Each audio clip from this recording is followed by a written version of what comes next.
Subscribe कीजिए the accounts channel को और बेल पर क्लिक करें सबसे पहले वीडियो देखने के लिए।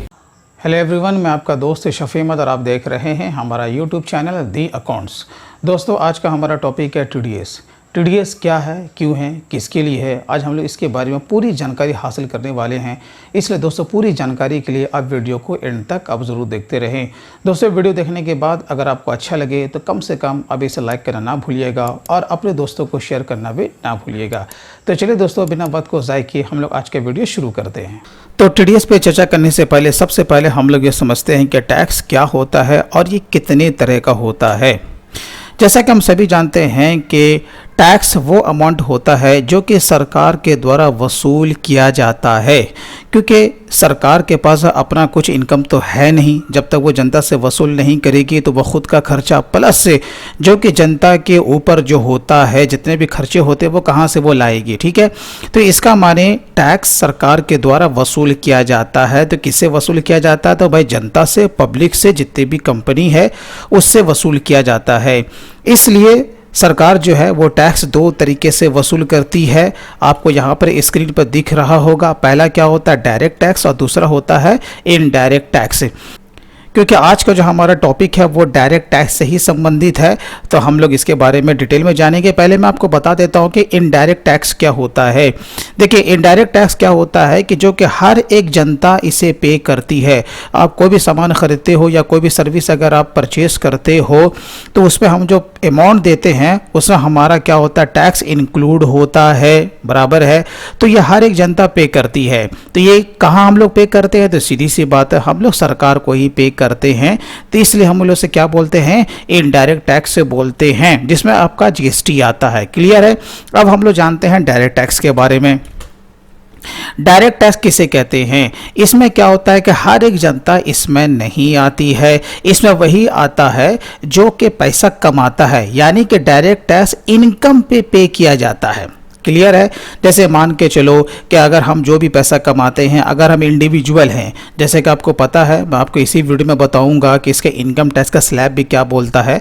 मोटे तौर पे मैं आपको बता देता हूं कि अगर 5 लाख से ज़्यादा होता है तो हमें सरकार को टैक्स पे करना होता है, जो कि हमारे इनकम के ऊपर टैक्स लगता है। तो वो कौन सा टैक्स लगता है? तो डायरेक्ट टैक्स ही लगता है।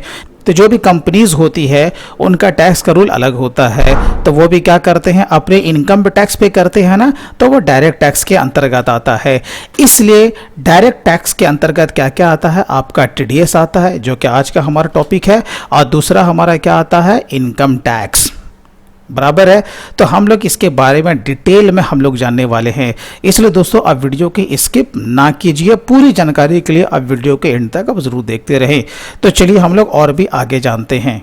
देखिए, टीडीएस का फुल फॉर्म क्या होता है? Tax deducted at source. Clear है?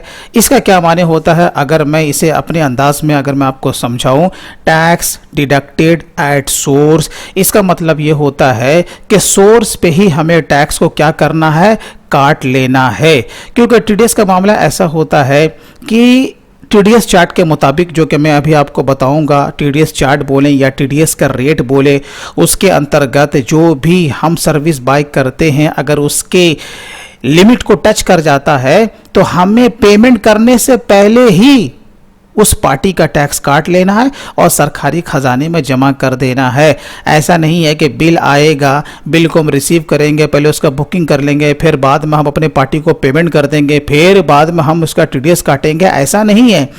पेमेंट करने से पहले ही हमें उस पार्टी का टैक्स काट लेना है और काट करके सरकारी खजाने में जमा कर देना है।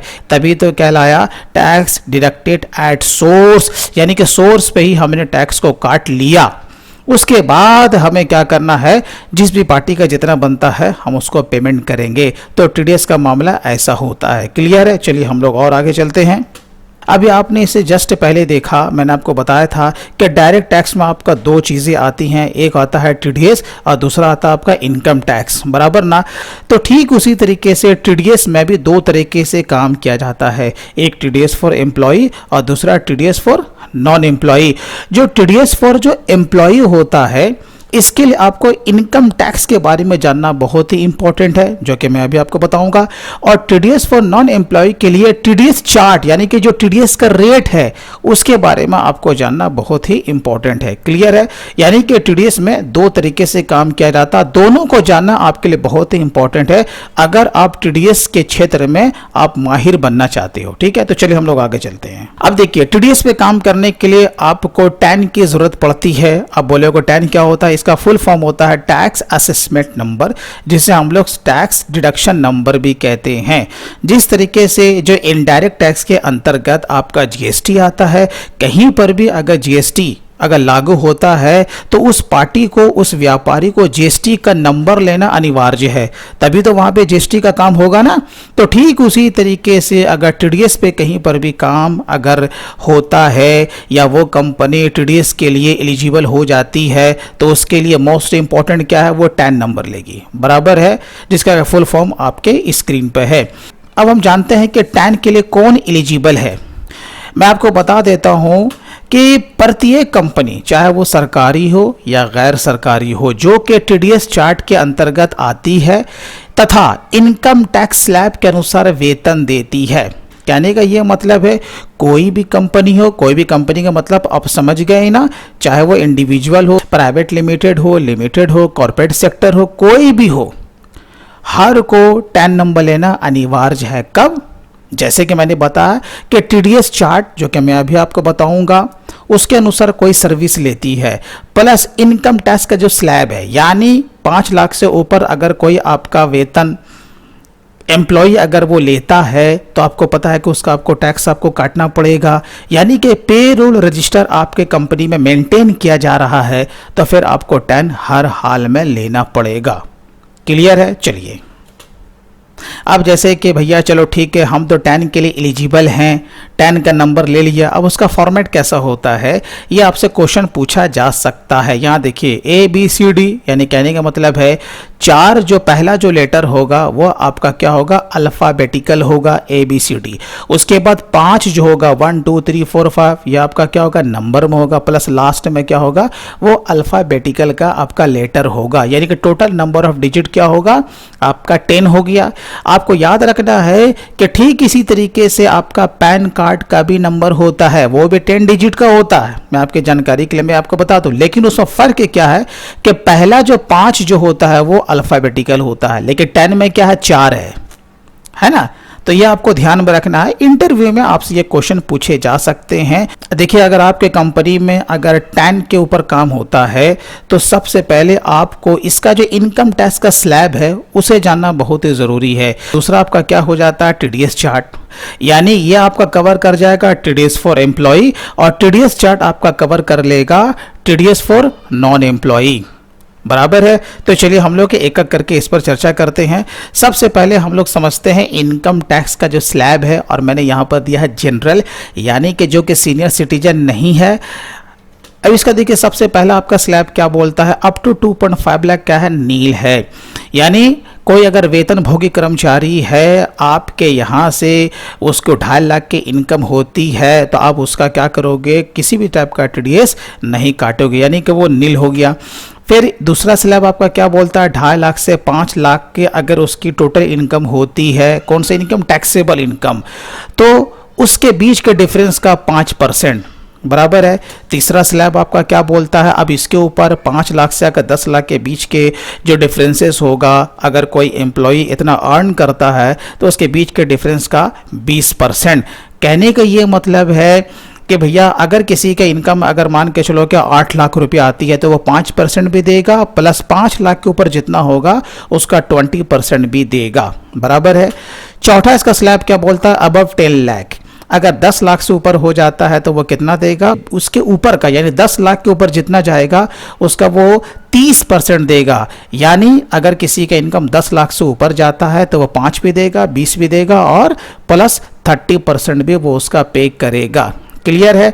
अब मैं आपको इसके आगे और भी बताता हूं। इसके अलावा हेल्थ एंड एजुकेशन सेस जो कि 4% है, जो भी आपका टीडीएस निकलेगा, टीडीएस का अमाउंट, उसके ऊपर आपका 4% हेल्थ एंड एजुकेशन सेस भी निकलेगा। ठीक है। अब यहाँ में एक बहुत ही इंपॉर्टेंट चीज़ है अंडर सेक्शन 87A। ये क्या होता है भाई? इसका रूल है कि अगर किसी का टैक्सेबल इनकम 5 लाख अगर आता है तो क्या होगा, उसको 100% उसे टैक्स का रिबेट मिल जाएगा, यानी कि उसे कोई भी टैक्स नहीं लगेगा। जैसे कि यहाँ पर देखो, यहाँ पर आपका है ना 2.5 से 5 लाख के बीच का डिफरेंस कितना आता है भैया? सीधी सी बात है, बोलो को 2.5 लाख आता है, 2.5 लाख का 5% कितना निकल जाएगा? आपका 12,500 रुपया। यानी अगर किसी का टैक्सेबल इनकम अगर 5 लाख है, 5 लाख से ऊपर नहीं, 5 लाख से 5 लाख है या फिर उससे कम है, तो उसे 100% टैक्स का रिबेट मिल जाएगा, उसे किसी भी तरह का टैक्स नहीं लगेगा। लेकिन जैसे ही 5 लाख 5,000 हो गया, 5 लाख 1,000 हो गया, तो फिर उसे हर हाल में 5% का टैक्स देना पड़ेगा, प्लस उस पर उसका 5 लाख से जितना ऊपर होगा उसे 20% में देना पड़ेगा। ये है अंडर सेक्शन 87A। अब आप बोलोगे आपने इनकम टैक्स का स्लैब तो आपने बता दिया, अब इसे किस तरीके से कैलकुलेट करते हैं, तो इस पर मैंने एक वीडियो बनाया हुआ है, आप उस वीडियो को देखें कि आपको एक्सेल शीट पर आपको किस तरीके से इसे कैलकुलेट करना है। इसके लिए हमने इनकम टैक्स का एक कैलकुलेटर भी बनाया है, जो कि वीडियो के डिस्क्रिप्शन में मौजूद है। बहुत सारे फाइल हैं, बहुत सारे नोट्स भी हैं, अगर आपके काम के हैं तो आप वहाँ से इसे सिंपल वे में डाउनलोड कर सकते हैं। तो चलिए हम लोग चर्चा को और भी आगे बढ़ाते हैं। अब समझिए टीडीएस चार्ट। देखिए टीडीएस चार्ट का फहरिस्त आपका बहुत बड़ा होता है, आपको स्क्रीन पर यहाँ पर दिख रहा होगा। अभी मैंने रिसेंट ये वीडियो अपलोड किया है। अगर आपको समझना है एक एक टीडीएस चार्ट के बारे में तो हमारा ये वीडियो आप ज़रूर देख लीजिए, तो आपको टीडीएस चार्ट के बारे में पूरी जानकारी हो जाएगी। मिसाल के तौर पर मैं आपको एक बता देता हूँ, टीडीएस चार्ट का मतलब क्या होता है भैया? ये हमारा स्टाफ नहीं है, लेकिन काम तो हम लोग ले रहे हैं ना। स्टाफ था तो हमने इनकम टैक्स का स्लैब के बारे में समझ लिया। ये हमारा स्टाफ नहीं है, हम लोग आउटसोर्सिंग से काम ले रहे हैं। यानी सेक्शन क्या है? 194I। कहने का मतलब क्या है कि भैया हम लोग किराया देते हैं। किसका दे रहे हैं? लैंड एंड बिल्डिंग का दे रहे हैं, या उसके साथ साथ आपका फर्नीचर और फिटिंग्स भी है। हम लोग ऑफिस का किराया दे रहे हैं। अब देखो इसका यहाँ लिमिट जो दिया गया है वो पूरे साल का 2,40,000 रुपया दिया गया है। अगर इंडिविजुअल है तो हम उसका 10% टीडीएस काटेंगे, और अदर्स भी है तो 10% ही काटेंगे, बराबर है। और अगर उसके पास पैन नंबर नहीं होगा तो सीधी सी बात है 20% काटेंगे। ये टीडीएस चार्ट को समझने का एक तरीका है। इसका फॉर्मेट इस तरीके से आपको दिखेगा, जो कि हमारे उस वीडियो में है, उसे एक बार आप जरूर देख लीजिए। इसी तरीके से आपका कॉन्ट्रैक्टर है, टेक्निकल और प्रोफेशनल सर्विसेज है, आपका ब्रोकरेज है, कमीशन है, और भी बहुत सारी चीज़ें हैं। अगर आपको लॉटरी से अगर पैसा मिलता है तो उस पर कितना आपका कटेगा, आप पजल क्रॉसवर्ड से अगर कोई रियलिटी शो से पैसा जीतते हैं तो उस पर आपका कितना टीडीएस कटेगा। तो इसके लिए आपको टीडीएस चार्ट को कंप्लीट तौर पर समझना इंपॉर्टेंट है, बराबर है। चलिए अब हम लोग इसके और आगे चलते हैं। इसको हम लोग एक मिसाल से समझते हैं। मान के चलो कि हमारा एक ऑफिस है, उसका किराया कितना होता है भाई? 40,000 रुपया पर मंथ है। तो हम लोग जुलाई के महीने का हम लोग उसे किराया देने जा रहे हैं। अब आपको पता है कि उसका जो लिमिट कितना दिया हुआ? 2,40,000 पूरे साल का। अब यहाँ पर अगर आप देखोगे 40,000 रुपया है, मान के चलो कि हम अप्रैल से ही इसका भुगतान कर रहे हैं, बराबर ना। अब जुलाई का हम लोग करने जा रहे हैं, तो 12 चौके 48, यानी कि 4,80,000 पूरे साल का पेमेंट है। तो इस पर टीडीएस तो अप्लाई होगा ना, बराबर है। तो यहाँ पर देखिए आप यहाँ पर 40,000 का इसका पूरा बिल आता है। तो जैसे कि मैंने कहा कि पेमेंट करने से पहले ही आपको इसका 10% टीडीएस काट लेना है। तो हमें यह भी जानना है कि इससे रिलेटेड जो जर्नल एंट्रीज है वो क्या हम करेंगे अपने बुक में। अब मान के चलो कि 1/7/2021 को हम इसका एंट्री ले रहे हैं, यानी कि इसका बिल आया, हमने इसे ड्यू दिखा रहे हैं, बराबर है। 1/7/2021 को जो सबसे पहला जो हमारे बुक में एंट्री होगा वो 40,000 से ही होगा ना। रेंट को क्या करेंगे? अपने बुक में डेबिट करेंगे, जो हमारा जो लैंडलॉर्ड है हम उसे 40,000 से क्रेडिट कर देंगे, क्लियर है। और उसी डेट को हम लोग क्या करेंगे? उसका टीडीएस हम लोग काट लेंगे। देखिए हमने यहाँ पर टीडीएस काट लिया ना, 40,000 का 10% कितना हो गया? 4,000 रुपया। तो हम लोग क्या करेंगे? रिवर्स एंट्री मारेंगे। लैंडलॉर्ड को यहाँ पर क्रेडिट किया है तो काटेंगे, तो क्या करेंगे? डेबिट कर देंगे। कितने से? 4,000 से। और क्रेडिट करेंगे टीडीएस ऑन रेंट। आपको यह ध्यान रखना है कि हमें एक नया लेजर बना लेना है, किसके लिए? रेंट के लिए। क्लियर है? आप चाहो ये दोनों एंट्री को आप कंपाउंड एंट्री के रूप में भी ले सकते हो, जैसे कि मैंने यहाँ पर किया है। रेंट अकाउंट DR हो गया 40,000 रुपया, टू TDS ऑन रेंट हमने 4,000 रुपये काट लिया, बाकी जो बैलेंस बचा वो लैंडलॉर्ड में क्रेडिट हो गया। यानी कि दो एंट्री ना करके आप कंपाउंड एंट्री भी ले सकते हो। वो कब? जबकि सेम डेट को आप उसका TDS काट रहे हो। लेकिन कभी कभी क्या होता है, बिल आया एक साथ को, आपने एक साथ को तो उसका बुकिंग कर दिया, लेकिन TDS आप 3-4 दिन के बाद अगर आप काटते हो, यानी जब पेमेंट करोगे तब, बराबर ना, उस डेट को, तो फिर क्या होगा? कंपाउंड एंट्री तो नहीं होगा ना, तो ये एंट्री आपको करनी पड़ेगी। ये निर्भर करता है आपके काम के ऊपर, आप किस तरीके से इसे ट्रीट करते हो। क्लियर है? चलिए हम लोग और भी आगे समझते हैं इसे। अब यहाँ पर क्या होता है, 5/7/2021 को हमने क्या किया, अपने पार्टी को पेमेंट कर दिया, बोले थे लैंडलॉर्ड को। तो लैंडलॉर्ड का कितना पैसा बन रहा था भाई? 36,000 रुपया। क्लियर है ना? उसे जब भी पैसा दो तो हम तो उसका पेमेंट तो करेंगे ना भाई, तो लैंडलॉर्ड को हमने पेमेंट कर दिया। लेकिन मेन जो हमारा मुद्दा है 4,000 रुपया, आपको ये पता होना चाहिए कि वो जो 4,000 रुपया जो हमने अपने पास काट के रखा है वो हमारा पैसा नहीं है। वो किसका पैसा है भाई? गवर्नमेंट का पैसा है। तो हमें इसे गवर्नमेंट के खाते में जमा करना है। अब जमा करने के लिए कुछ ना कुछ तो प्रोसेस होगा ना। हम बैंक में जाएंगे, खड़े हो जाएंगे, ये रहा 4,000 रुपये, ले लीजिए, सरकारी खजाने में जमा कर दीजिए, तो ऐसा तो नहीं होने वाला है ना, तो बिल्कुल नहीं होगा। तो आपको याद रखना है कि जो भी हम TDS काटते हैं, याद रखिए, चाहे वो TDS फॉर एम्प्लॉय हो या TDS फॉर नॉन एम्प्लॉय हो, हम जो काट के पैसा जो जमा करते हैं उसके लिए जो चालान जो लगता है वो चालान नंबर 281 है। ये आपको याद रखना है ना। उसे हम लोग क्या बोलते हैं? TDS चालान नंबर 281। कि ये जो चालान का जो हम जो पेमेंट करते हैं वो ऑनलाइन भी करते हैं, ऑफलाइन भी करते हैं। आप चाहो, अगर आपका नेट बैंकिंग है या डेबिट कार्ड है, तो आप आराम से घर बैठे आप इसका पेमेंट कर सकते हो, बराबर ना। तो इस पर भी मैंने एक वीडियो बनाया हुआ है कि आपको TDS का पेमेंट किस तरीके से करना है, वो आप वीडियो देख लीजिए। देखिए, मैंने TDS के ऊपर एक पूरा सीरीज मैंने बनाया हुआ है, वो आपको हमारे प्ले लिस्ट में दिख जाएगा। मैंने स्टार्ट टू एंड मैंने हर एक चीज़ को मैंने कवर किया है। तो दोस्तों, आप उस सारे वीडियो को आप जानकारी के लिए आप देख सकते हैं। तो मैं बात कर रहा था कि चालान जो है 281, इसे आप ऑनलाइन भी आप जमा कर सकते हो, प्लस ऑफलाइन भी आप इसे जमा कर सकते हो। ठीक है। अब देखिए, इसका जो ड्यू डेट होता है वो आपका 7 तारीख होता है, यानी इस महीने अगर आपने काटा है तो अगले महीने के 7 तारीख तक आपको इसका पेमेंट कर देना है।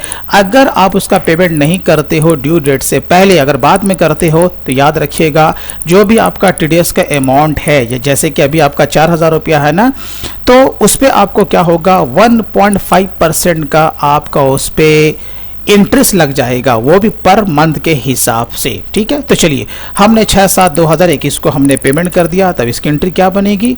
TDS ऑन रेंट आपका डेबिट हो जाएगा। और सीधी सी बात है, अगर आपने नेट बैंकिंग के थ्रू अगर आपने पेमेंट किया है, यानी बैंक के थ्रू पेमेंट किया, तो सीधी सी बात, आपका बैंक आपका क्रेडिट हो जाएगा। अब हमारे बुक में किसी टाइप की लायबिलिटी नहीं बचे। ये तो बात हो गई अकाउंटेंसी की। क्लियर है? चलिए, अब हम लोग और भी आगे समझते हैं, क्योंकि काम अभी ख़त्म नहीं हुआ है ना। चलिए, तो हमने चालान के थ्रू हमने पेमेंट किया। अब क्या क्या चीज़ का रिकॉर्ड आपको अपने बुक में सही सही रखना है। जैसे ही हम लोग चालान के थ्रू हम लोग पेमेंट करते हैं, बोले तो चालान नंबर 281, आप ऑनलाइन करो या ऑफलाइन करो, तो हमें उससे एक रिसिप्ट कॉपी मिलती है। ठीक है। अगर आप ऑनलाइन करते हो तो इमीडिएट क्या होगा, जैसे ही आपका पेमेंट सक्सेसफुली होगा, आपको स्क्रीन पर ही उसका रिसिप्ट आपको दिख जाएगा, बराबर है। आप उसे डाउनलोड कर लीजिए या उसका PDF फाइल अपने पास अब रख लीजिए। उसमें सबसे मोस्ट इंपॉर्टेंट चीज़ क्या होता है? BSR code. जो BSR कोड होता है वो आपका सारा का सारा नंबर में होगा, और वो आपका कितने डिजिट का होगा? 7 डिजिट का होगा। ये हमारे लिए इंपॉर्टेंट है, हमें इसे नोट डाउन करके रखना है। दूसरा क्या होता है? चालान नंबर, जिसे हम लोग चालान का सीरियल नंबर भी कहते हैं, वो आपका भी नंबर में होगा, जो कि टोटल नंबर ऑफ डिजिट 5 होगा। यहाँ पर देखिए, आपका 1 2 3 4 5 है, लेकिन हो सकता है कि जब आप TDS का पेमेंट करोगे तो सिर्फ लिखा रहेगा 5, आपका आगे कुछ भी नंबर नहीं होगा। इसका माने याद रखिए, अगर सिर्फ 5 है लिखा रहेगा तो इसका माने 1 लेटर है, तो इसका पहले आपका 4 लेटर है, यानी कि आपको टोटल नंबर ऑफ डिजिट 5 पुराना पड़ेगा, यानी कि 0005 है ना, 0005। 5, ये आपको ध्यान में रखना है। उसके बाद मोस्ट इंपॉर्टेंट हमारे लिए क्या होता है, टेंडर डेट, यानी कि डिपॉजिट डेट, आपने किस तारीख को आपने टैक्स डिपॉजिट किया, यानी कि जिस दिन आपने पेमेंट किया ऑनलाइन वही आपका रहेगा। ये आपका उस रिसिप्ट में सब कुछ दिया रहता है, ये आपको क्या करना है, रिकॉर्ड में रखना है, क्योंकि अगर आप इसमें गलती कर देंगे इसका रिकॉर्ड रखने में तो फिर आपका टीडीएस का रिटर्न फाइल नहीं हो पाएगा। क्योंकि कोई भी काम हम लोग सीखते हैं तो प्रॉपर वे में हम सीखते हैं ना भाई, स्टार्ट टू एंड। अब अधूरा अधूरा हम लोग जानकारी रखेंगे तो फिर हम काम नहीं कर पाएंगे और हमारा कॉन्फिडेंस लेवल भी जो है वो काफ़ी कमज़ोर हो जाएगा। इसलिए पूरी जानकारी लीजिए तो वो आपके लिए बेहतर है, ठीक है ना। तो चलिए, मैं बात कर रहा था कि पेमेंट के बाद आपको इसका रिकॉर्ड रखना बहुत ही ज़रूरी है। तो कैसे रखिएगा भाई, तो देखिए, आपको एक सिंपल सा फॉर्मेट बनाना है। आपको किस तरह का फॉर्मेट बनाना है, आपको इस तरह का फॉर्मेट बना लेना है मंथ वाइज, ठीक है। जैसे मान के चलो कि मैंने जुलाई का मैंने यहाँ पर पेमेंट किया है, तो आपको इस तरीके से एक छोटा सा फॉर्मेट आपको बना के रखना है। सबसे पहले आपको पार्टी का नाम देना है, उसके बाद उसका पैन नंबर देना है, जो भी इनवॉइस रहेगा उसका डेट, उसका अमाउंट, डिडक्शन डेट, किस तारीख को हमने उसका जो टीडीएस है वो काटा है, टीडीएस का अमाउंट क्या था, और डिपॉजिट डेट, किस तारीख को हमने जमा किया, तो हमने कहाँ से उठाया, रिसिप्ट से उठाया ना। देखिए, ये चीज़ हम लोग कहाँ से उठाते हैं, जब हम लोग पेमेंट करते हैं जो बैंक से हमें जो मिलता है, यही डिपॉजिट डेट जिसे हमने कहा, tender date, BSR code plus challan number. Clear है। तो अगर हम इसका रिकॉर्ड रखते हैं, इसी से हमारा क्या बनेगा, टीडीएस का रिटर्न फाइल होगा। तो ये रिकॉर्ड हमारे लिए बहुत इंपॉर्टेंट है ना। आप एक्सेल में रखो, वर्ड में रखो या डायरी पे मेंटेन करो, जहां रखना रखो, लेकिन आपको इसका रिकॉर्ड प्रॉपर वे में रखना पड़ेगा, ठीक है। अब लास्ट में यहाँ पे एक फॉर्मेट में क्या दिया हुआ, टोकन नंबर। अब ये टोकन नंबर क्या होता है मैं अभी आपको आगे बताऊंगा। अब इसके बाद क्या हो जाता है भाई, टीडीएस रिटर्न। क्योंकि क्या होता है कि चालान तो आप हर महीने पेमेंट करोगे ना, अप्रैल, मई, जून, बराबर है, ये तो काम आपका चलता रहेगा। अब रिटर्न का मामला आ जाता है, और रिटर्न जो होता है वो आपका क्वार्टरली वे में फाइल किया जाता है, ठीक है ना। क्वार्टरली वे में फाइल किया जाता है। तो टीडीएस का रिटर्न में आप कौन कौन सा फॉर्म आपका लगेगा, ये जानना हमारे लिए बहुत इंपॉर्टेंट है। देखिए, इसमें आपका क्या होता है कि 2 फॉर्म लगता है। एक होता है 24Q जो कि टीडीएस फॉर एम्प्लॉय के लिए होता है, और दूसरा क्या होता है फॉर्म 26Q जो कि टीडीएस फॉर नॉन एम्प्लॉय के लिए होता है। जैसे कि मैंने आपको शुरू में बताया था कि टीडीएस पे 2 तरीके से काम किया जाता है, एक टीडीएस फॉर एम्प्लॉय और एक टीडीएस फॉर नॉन एम्प्लॉय। तो यहाँ पर रिटर्न भी इसका दोनों का अलग अलग बनेगा, क्योंकि दोनों का टीडीएस अलग अलग काटा है आपने, तो रिटर्न भी आपका अलग अलग जाएगा। अब देखिए, ये इस फॉर्म के साथ साथ दोनों को एक फॉर्म देना पड़ता है जिसका नाम है फॉर्म नंबर 27A। अब ये क्या होता है फॉर्म नंबर 27A, इसमें जो कि डिडक्टर होता है, आपको ध्यान रखना है, जो टीडीएस काटता है वो डिडक्टर होता है, और जिसका टीडीएस काटा जाता है उससे हम लोग डिडक्टी कहते हैं। क्लियर है। तो 27A में क्या होता है, डिडक्टर का सारा डिटेल्स होता है, यानी कंपनी का डिटेल्स प्लस जो भी उसका रिस्पॉन्सिबल पर्सन होता है, क्योंकि कंपनी भाई तो अलग हो गई ना, लेकिन उसका डायरेक्टर तो अलग हो गया। तो दोनों का डिटेल्स कहाँ जाता है, वो 27A में जाता है। और अगर इंडिविजुअल फर्म है तो डिडक्टर भी वही हो गया और प्लस रिस्पॉन्सिबल पर्सन भी वही हो गया। क्लियर ना। तो ये दोनों के लिए 27 एक कॉमन होता है। क्लियर है। लेकिन 24Q में किसका जाएगा डिटेल्स, एम्प्लॉई का, और 26Q में किसका जाएगा, नॉन एम्प्लॉय का, जिसे हम लोग कहते हैं डिडक्टी का डिटेल्स। क्लियर है। जब इस फॉर्म के बारे में हम जब समझ गए, अब आपको क्या करना, रिटर्न फाइल करना है ना। चलिए, अब हम लोग जानते हैं कि इसका ड्यू डेट आपका क्या होता है। टीडीएस रिटर्न जैसे कि मैंने कहा कि 4 क्वार्टर में फाइल किया जाता है। पहला क्वार्टर हो गया अप्रैल टू जून, तो 1 महीने का आपके पास टाइम है, आप इसे फाइल कर सकते हैं, यानी कि 31 जुलाई तक। ठीक है। दूसरा आपका जुलाई टू सितंबर है, तो 31 अक्टूबर तक फाइल कर सकते हैं। तीसरा है अक्टूबर टू दिसंबर, 31 जनवरी तक फाइल कर सकते हैं। चौथा आपका लास्ट क्वार्टर हो गया जनवरी टू मार्च, 31 मई। इसमें आपको 2 महीने का टाइम रहता है। लेकिन कोरोना काल की वजह से पिछले साल भी आपका 30 जून हो गया था, इस साल भी हमारा 30 जून तक इसका ड्यू डेट था। लेकिन देखा यह जाता है कि इसमें 2 ही महीने का टाइम रहता है। हर साल कोरोना तो नहीं होगा ना, तो आपको यह पकड़ के रखना है, ठीक है, कि भैया ड्यू डेट से पहले अगर आप फाइल कर देते हो तब तो किसी भी तरह का लेट फाइन या पेनल्टी नहीं लगेगा। लेकिन अगर ड्यू डेट के बाद अगर करते हो तो 200 रुपया पर डे के हिसाब से आपको पेनल्टी पे करना पड़ेगा। याद रखिए, जो कि मैक्सिमम कितना 5000 हो सकता है कि टोटल आपका जितना दिन डिले हुआ है आपका 7000 रुपया का लेट फाइन बनता है, लेकिन आपको मैक्सिमम कितना पे करना है भैया 5000 रुपया। तो क्लियर है ना। अब टीडीएस रिटर्न आपको किस तरीके से फाइल करना है इसके लिए भी वीडियो बनाया हुआ है, ये आपको स्क्रीन में दिख रहा है ना। किस तरीके से सिंपल वे में आप टीडीएस का रिटर्न फाइल कर सकते हो, ये पूरा इस वीडियो में कवर कर लिया है, तो आप इस वीडियो को देख सकते हैं। अब हम लोग और भी आगे चलते हैं कि चलो भैया रिटर्न तो हम लोगों ने फाइल कर लिया, अब लास्ट का मसला क्या होता है, टीडीएस सर्टिफिकेट। अब ये क्या होता है कि सीधी सी बात है भैया, आपने जिसका टीडीएस काटा है उससे आप कुछ तो प्रमाण पत्र दोगे ना, कि ये रहा आपका प्रमाण पत्र है कि हमने जो टीडीएस काटा है सरकारी खजाने में जमा कर दिया है। तो उसको कैसे पता चलेगा, उसका आपको एक प्रमाण पत्र देना पड़ेगा जिसे हम लोग कहते हैं टीडीएस सर्टिफिकेट।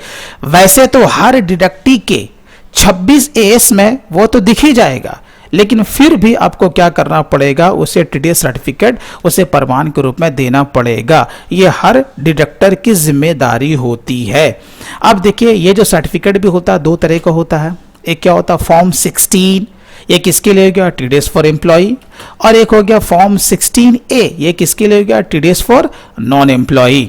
यानी कि अगर हमारा कर्मचारी है, वेतन भोगी है, तो हम उसे फॉर्म 16 देंगे। और जो फॉर्म 16 होता है इसका 2 पार्ट होता है, एक पार्ट ए होता है और एक पार्ट बी होता है। और हमने अगर आउटसोर्सिंग से काम लिया जो कि हमारा एम्प्लॉय नहीं था, लेकिन हमने उसका टीडीएस काटा, तो हम उसे क्या देंगे, फॉर्म 16A। क्लियर है। ये जो आपका सर्टिफिकेट ये भी आपको ऑनलाइन ही जनरेट होगा। तो इसके लिए आपको क्या करना है, ये जो आपका दिया हुआ है ना ये लिंक है tdscpc.gov.in, आपको इस पर चले जाना है। आप वहां से सिंपल वे में लॉगिन करने के बाद अगर आपको इसका प्रोसेस पूरा मालूम है कि आपको फॉर्म 16 या फॉर्म 16A किस तरीके से डाउनलोड करना है वो आप कर सकते हो। ये रहा इसका साइट, ये इस तरह का दिखता है। तो सिंपल वे में आपने जितने भी डिडक्टी का जो टैक्स काट के आपने जमा किया प्लस आपने उसका रिटर्न फाइल कर दिया, तो आप इजी वे में यहाँ पर लॉगिन करने के बाद आप सारे सर्टिफिकेट को आप डाउनलोड कर सकते हो। तो दोस्तों इस तरीके से आपका टीडीएस का जो काम जो होता है वो स्टार्ट टू एंड यहाँ पे आके क्लोज हो जाता है। तो दोस्तों मैं उम्मीद करता हूँ कि इस वीडियो के माध्यम से आपने टीडीएस के बारे में अच्छी खासी जानकारी हासिल कर ली होगी। इसके बावजूद भी अगर आपको कोई प्रॉब्लम या इशू होती है तो आप कमेंट में ज़रूर लिखिए। दोस्तों वीडियो अच्छा लगा हो तो कम से कम इसे लाइक करना ना भूलें। तो फिर मिलते हैं किसी दिन नए टॉपिक के साथ, तब तक के लिए take care and bye bye.